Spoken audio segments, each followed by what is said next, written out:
Bonjour, on va vous parler aujourd'hui de la traction ferroviaire. La traction ferroviaire, c'est tout ce qui est en rapport avec les chemins de fer, les trains. On va expliquer le mécanisme du moteur à vapeur, du moteur électrique et du moteur magnétique. On va vous expliquer comment roule un train.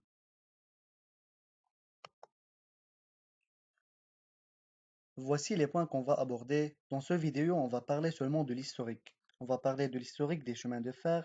On va parler de l'histoire du transport en train. Quand on parle de la traction ferroviaire, on parle de deux inventions différentes. On parle des chemins de fer et des trains. Tout le monde croit que ces deux inventions ont été inventées à la même époque, ce qui n'est pas vrai, car on utilisait avant les chemins de fer dans les mines. Même l'idée des chemins de fer est très ancienne.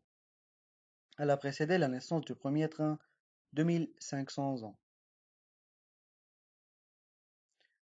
L'idée des chemins de fer est très ancienne.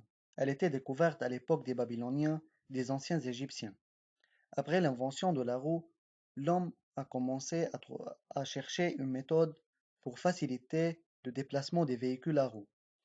Pour ce faire, il a creusé le sol de deux côtés en faisant deux lignes, comme vous voyez ici dans la figure à gauche, en faisant deux lignes parallèles, chacune de profondeur à peu près 15 centimètres plus profond qu'ici sur la figure. Euh, et dans ces deux lignes, on va placer les roues de la véhicule. Et le but était d'orienter la véhicule vers le sens qu'on veut. Car avant, il n'y avait pas de moteur, alors les gens qui poussaient les véhicules, il se peut beaucoup que la force n'est pas dirigée dans le bon sens. Et après des siècles, on a connu la nouvelle forme des chemins de fer, qui est comme la figure à droite. On voit deux barres métalliques parallèles entre elles qui sont fixées sur des planchers, sur des planches, sur des planches en bois qui sont à leur tour parallèles entre elles. Et le but était de assurer la stabilité sur le terrain et maintenir la même distance entre les deux barres métalliques, car bien sûr il y a un train qui va circuler, qui va passer au-dessus.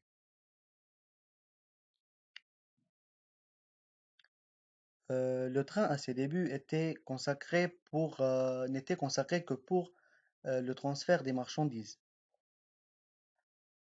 Mais après, on a vu qu'il est utile aussi pour le voyage des passagers. Donc, il est utilisé après pour cette raison. Et l'invention du premier train est trop en rapport avec l'invention du moteur à vapeur.